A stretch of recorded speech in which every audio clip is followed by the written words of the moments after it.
Shalom, shalom. All praises, honor, and glory unto Yahweh, Bahasham, Yahawashai, Bahasham, Racha, Kodash. Double honors to the elders and the apostles of the Grace Millstone, and salutations to all you sincere out there. Once again, it's your brother Abawan back again with another video. And I was just trying to get back into history because I'm really behind on my historical studies, right? Trying to do a little studying and a little due diligence concerning history. So I was thinking that I would just Google and try to do a deep dive into every year from the death of our Lord Yahushua up until today. So I decided to start with 34 AD, since as you already know that historians claim that our Lord Yahushua died on April 3rd, 3 a.m. on the 33 AD, and you can see the 333 symbolism, right? Which is representative of the death of our Lord Yahushua. And basically, so what happened is I typed in what happened during 34 AD, and this is what popped up, which is why the title of this video is what happened during 34 AD. So this is what popped up. When you type in what happened during 34 AD in the Google, and and these are just different search pages or search options or articles. And this is from Wikipedia first. In the Roman Empire, Stephen, one of the original 7 deacons of the Christian church, is martyred for his faith. Saul of Tarsus, on the road to Damascus, is converted to Christianity and becomes Paul the Apostle. Paul the Apostle and Barnabas start preaching the gospel to the Gentiles, which the Gentiles are the Israelite foreigners that believe that they were heathens. Okay, and if you continue reading on, then it gives you all the same information. What happened in 34 AD on this day? Famous people who died. April 23rd, that the Lord is crucified, according to Isaac Newton. Okay, in 33 AD. More information, 34 AD, and it's all going into the exact same thing. And what it's going into is biblical history. Okay, and this is a topic that has no relation with biblical history, because what I typed here, as you can clearly see, in fact, just to show that I typed nothing else, that I'm going to do it, and you can see the search engine bar right here, and I'll click on go again. I see it reloads back to the same page. And what this is showing is that even the Google understands that the Bible is the truth, okay? Because when we go to the exact year when biblical events happen, what is referenced? Biblical events, okay? So that from the year 33 AD, the biggest event that happened during that year, allegedly, okay, was the death of our Lord Yahushua. And then it continued into the Acts of the Apostles, which is what I'm reading here as the headlining search results for what happened a year after the alleged death of our Lord Yahushua. Is the continuation of the Acts of the Apostles. Stephen, okay, which is from the Acts of the Apostles, and we'll go to that precept right now, going into Stephen and how he was stoned to death, and it was actually the apostle, right, Paul, that was holding the garments of the men that stoned him to death. And of course, we'll read all of that, but let's start from here. We'll get this Stephen. Okay, and it's not Stephen, it's Stephen. Stephen. Here it is. So I'm going to actually start from the top. Here it is. This is where I want to start from. Okay, Acts 7 verse 54. When they heard these things, they were cut to the heart, and they gnashed on him with their teeth. But he, being full of the Holy Spirit, looked steadfastly up into heaven and saw the glory of the Most High Yahweh, and Yahushua standing in the right hand of the Most High, and said, Behold, I see the heavens opened, and the Son of Man standing on the right hand of the Most High. Then they cried out with a loud voice and stopped their ears, and ran upon him with one accord, and cast him out of the city, and stoned him. And the witnesses laid down their clothes at a young man's feet, whose name was Saul.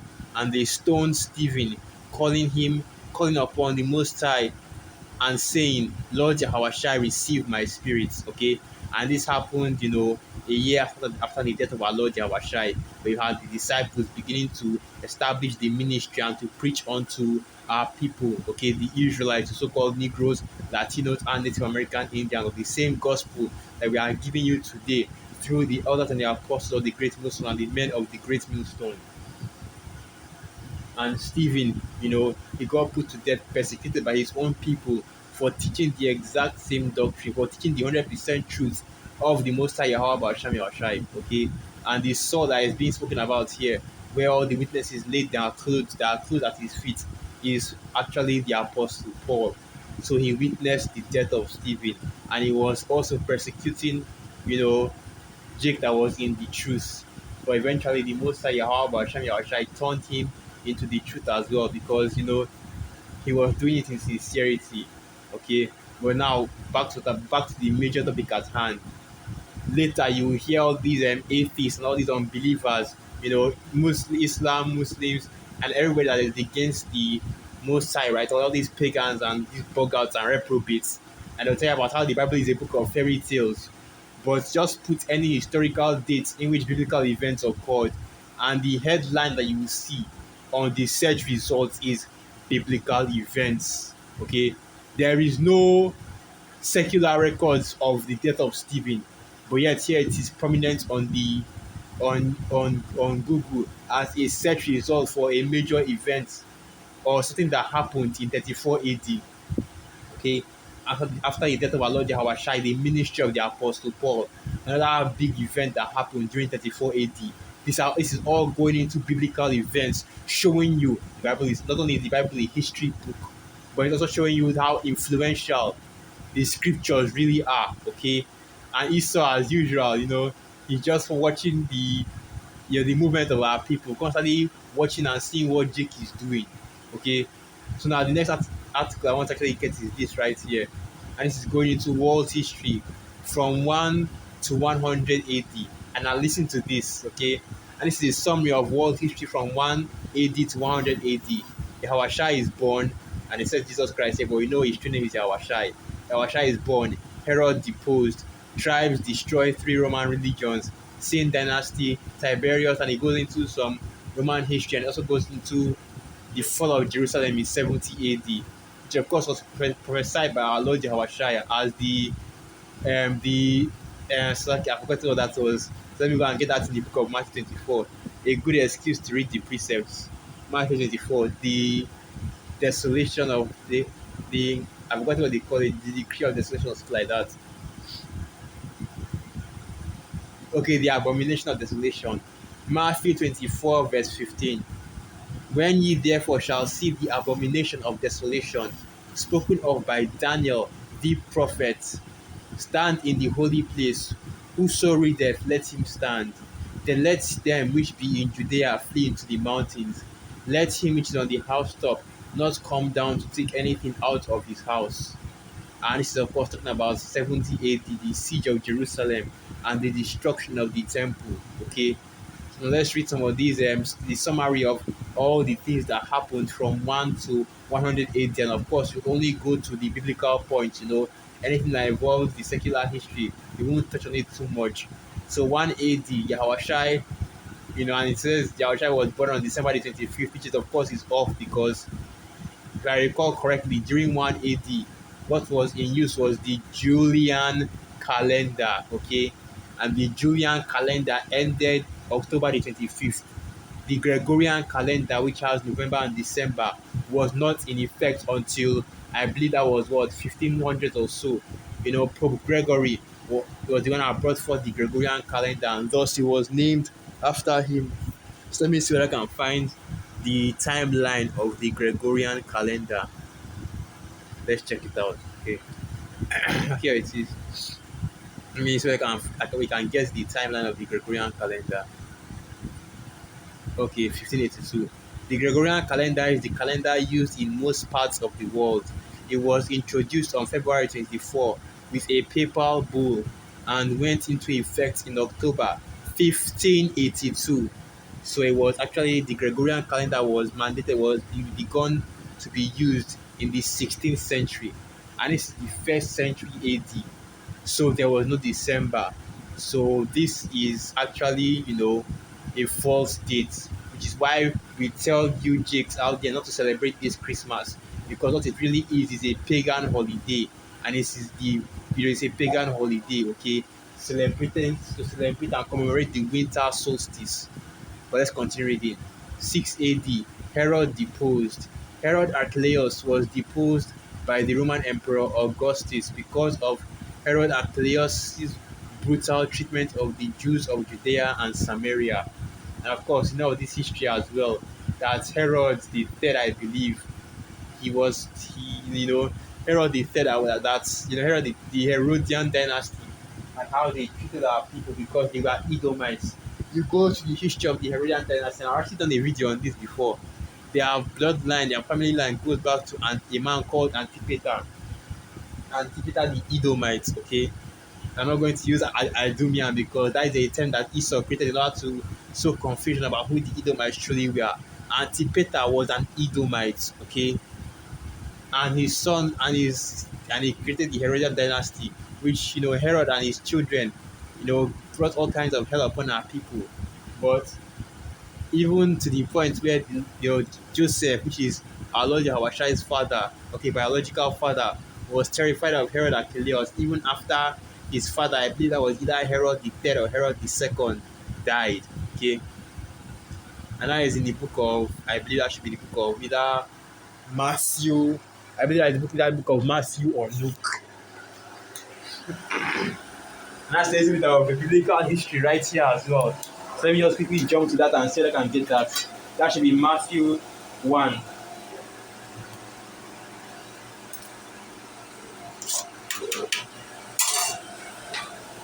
I have to bear with me. I'm cooking something right now while doing this video. And no time again to just be have to multitask. Anyway, continuing on, let's go back to what I'm talking about. Okay, here it is. I want to get the main point, which is that I want to get the main point, which started at where here it is. So this is the book of Matthew 2, verse 13. And when they were departed, behold, an angel of Yahweh appeared to Joseph in a dream, saying, Arise and take the young child and his mother, and flee into Egypt, and be thou there until I bring thee word. For Herod will seek the young child to destroy him. When he arose, he took the young child and his mother by night and departed into Egypt, and was there until the death of Herod, that it might be fulfilled which was spoken of Yahweh by the prophet, saying, Out of Egypt have I called my son. Then Herod, when he saw that he was mocked of the wise men, was exceeding wroth, and sent forth and slew all the children that were in Bethlehem, and in all the coasts thereof, from 2 years old and under, according to the times which he had diligently inquired of the wise men. So what you see happening here is that the three wise men, and we already know the story of our Lord Jehoshua, his birth, are the three wise men, right? So that, yeah, they came to him bearing gifts of gold, frankincense, and myrrh. You already know the old story. But the main point that is being drawn here is the parallels between the birth of our Lord Yahushua and the birth of Moses, basically. So now there are two parallels here. First and foremost, and our Lord Yahushua coming out of the land of Egypt the same way Moses did, because you have to remember that Moses, was born into the land of Egypt, and he was born there and he stayed in the land of Egypt as a prince of Egypt, okay? He dwelt among the Egyptians as royalty. And eventually he was called out of the land of Egypt after he had, put an Egyptian to death for, flogging one of our people, okay, treating them exceedingly harshly. And he was exiled from the land of Egypt, came to the land of Midian, married Zipporah, and the rest of the story, where he saw the burning bush. The same thing with the Lord Yahushua. He was carried to Egypt, and eventually he was brought out of Egypt as well, in order to fulfill the prophecy, right? Out of Egypt have I called my son. Now continuing on, Matthew 2, verse 17. Then was fulfilled that which was spoken by Jeremiah the prophet, saying, In Ramah was there a voice heard, lamentation and weeping and great mourning, Rachel weeping for her children, and would not be comforted because they are not. That's another prophecy right there. another parallel to Egypt, where you have the killing of children from your children from 2 years old and under, which was something that was going on in the land of Egypt as well, specifically the male children. Okay, because if you go into the scriptures, I'm not going to go to that right now, but Pharaoh was basically worried that our people would grow too great in number and overtake the Egyptians. Okay, now continue reading. But when Herod was dead, behold, an angel of Yahweh appeared in a dream to Joseph in Egypt, saying, Arise and take the young child and his mother, and go into the land of Israel, for they are dead which sought the young child's life. And he arose and took the young child and his mother, and came into the land of Israel. But when he heard that Archelaus did reign in Judea in the room of his father Herod, he was afraid to go thither. Notwithstanding, being warned of the Most High in a dream, he turned aside into the parts of Galilee. And this is showing you that even this Herod Archelaus here is referenced in the scriptures as well. And that is the reason why, you can see that even the scriptures reference his cruelty to our people during that time, because even our Lord Yahushai's father Joseph, right, was scared of him as well because of his cruelty, and his families was infamous for their cruelty to our people. Let's not forget that it was Herod, yeah, and once again another Herod, not that Herod. I don't know whether it was, I'm not certain which Herod it was that killed the prophet John the Baptist, right? Put his head, that beheaded him, Okay, let's continue reading on. German tribes destroyed 3 Roman legions. Shin dynasty, no. Tiberius succeed Augustus, no. Han dynasty, no. Caligula assassinated, no. Conquest of Wales, no. Claudius murdered. Nero becomes emperor, no. Rome burns, no. But this the whole story of Rome burning, right? Judea rebels against Rome, and this is going into this is the precursor to 70 AD, which is basically when the second temple was destroyed. Because what you had was that during that time, and this is history direct from the apostles, right? But anyway, what you had was during that time, the Romans were overtaxing our people, okay, in the holy, when we were still in the Holy Land, because they had to be paying a certain amount of tax and homage to the Romans, which is why the Pharisees at the time, they asked our Lord Yahushai whether it was lawful to give money to the Caesar, or in other words, to the Roman Empire. So they were overtaxing our people. And when the taxation became too much, Jake rebelled. And this is exactly what he's talking about. So this is the book of Slack, not the book of Slack. That's a habit right there. Slip of tongue, one of the hearts. Judea rebels against Rome. A rebellion broke out in Jerusalem against Roman rule. The Roman fortress of Antonia in Jerusalem was captured and the soldiers killed. The Romans dispatched an army from Syria to quell the revolt, but it was destroyed on the way to Jerusalem. So Jake was pissed, because starting from the Greek Empire, okay, all the way down to the Roman Empire, Jake was catching hell. These Edomites, okay, because that's what the Roman Empire and the Greek Empire were for the most part. Jake was catching hell under these people because under these devils, okay. And you go into the scriptures and you can clearly see that. But let's continue reading. Now we are going into 68 AD. The year 69 AD is known as the year of the four emperors. Nero was assassinated and civil war erupted to determine who would succeed him. In the course of that tumultuous year, Nero was succeeded by Galba, who was followed by Otho, who was defeated by Vitellius and Vespasian. Finally established a new dynasty. Vespasian himself was the son of a tax collector from Reti. He represented a complete break with the Augustinian dynasties that preceded him. So this is going into the history, because just this year alone, you had the rulership change hand 4 times. Okay, and that's how treacherous Esau really is. But you have one king gets assassinated, and the assassin now takes the throne, and then the assassin gets killed by somebody else, and that guy now takes the throne again. And this is shows you, man, how treacherous these devils truly are, and how power hungry they are. Okay, so now we get to the main highlights of these the first 100 years after the death of our Lord Yahushua, which is the abomination of desolation. 70 AD, Jerusalem falls. Rome sent an enormous army under the rule of Vespasian to retake Judea. The Roman army quickly subdues the Jewish forces in Galilee and laid siege to Jerusalem. Vespasian was recalled to Rome, and the siege continued by his son Titus. Titus succeeded in capturing Jerusalem on the ninth day of Ab, according to the Jewish calendar. He burned Jerusalem, killing or selling into slavery tens of thousands of Jews.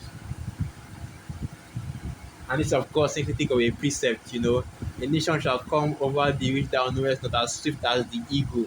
Then we go and get that. That's in the courses right there. So you can see that Jake, the courses has always been has truly, truly always been chasing our people. So Deuteronomy 28, verse 49, Yahweh shall bring a nation against thee from far, from the end of the earth, as swift as the eagle flieth, because you know that the symbol for the Roman Empire is the eagle. A nation whose tongue thou shalt not understand, a nation of fierce countenance, which shall not regard the person of the old, nor shew favour to the young. And it shall eat the fruit of thy cattle and the fruit of thy land until thou be destroyed, which also shall not leave thee either corn, wine, or oil, or in the increase of thy kind, or flocks of the sheep until he have destroyed thee. I remember the first thing I mentioned.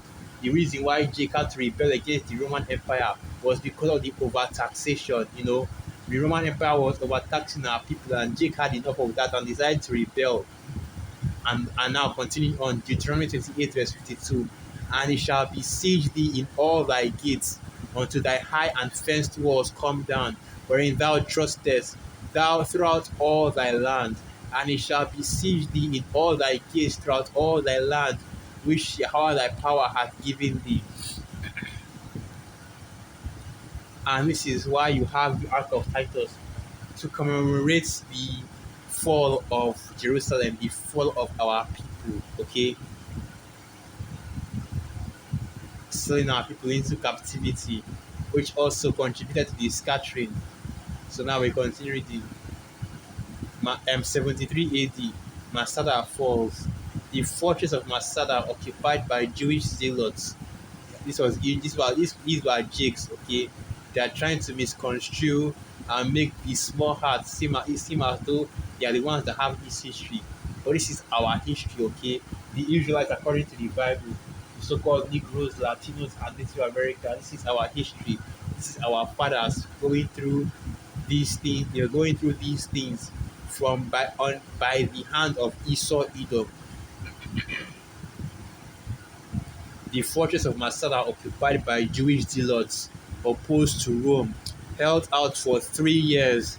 Masada was located in the Judean desert near the shores of the Dead Sea.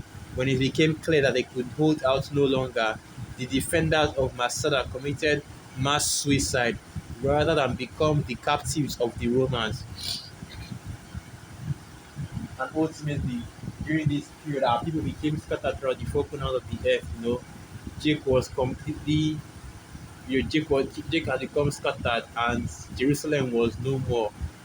At this for the land, the land, and this is when you have the slow progression into the scattering that we have. That we had up until this current time that we're in right now, where our people forgot we forgot our heritage. But all praises, honor, and glory unto Yahweh Ba'asham Yahweh. We have remembered ourselves in this time. Let's continue reading. Mount Vesuvius explodes, Colosseum dedicated, Domitian's reign of terror, and from 96 to 180 AD, the five good emperors. And this is the period in which began to rule the Roman Empire. Okay, so that is the summary of everything that happened from 0 AD to 100 AD. And you can see that the first 100 years after the death of our Lord Yahushua truly was eventful.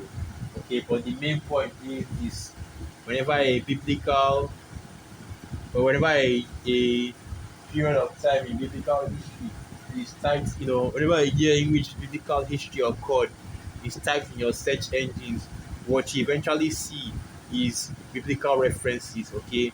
Not a single secular reference here about what happened in 34 AD. But let's look at some of these. People also ask, what happened in the year 33 AD? Our Lord Yahushua died. And you see right here, Friday, April 3rd, AD 33 at 3 p.m. Okay, that's that 33333 symbolism that I was talking about. Let's see another one. What happened in 27 AD? And the reason why we're going into that. What year is 30 AD? And there's no reason why we're going into that. And this is all talking about the same thing, about biblical history. Because you even have some bug-outs out there that will say that our Lord Yahushua did not exist, right? And it wasn't a real person. But here you have even the Google admitting that our Lord Yahushua's death, okay, was a historical event, okay, and even his life as well, even though they go off on his birthday. So this shows you once again that the Bible is undefeated. The scriptures, the word of the Most High Yahweh Basham Yahushai is undefeated. And we'll get some precepts once again. We're closing out with precepts. Habakkuk 2, verse 2. And Yahweh answered me and said, write the vision and make it plain upon tables, that he may run that readeth it. For the vision is yet for an appointed time, but at the end it shall speak and not lie, though it tarry. Wait for it, because it will surely come. It will not tarry. So okay, this is not even the message I was looking for. But the point still stands. These words will come to pass, and when they come, they will not tarry. Okay.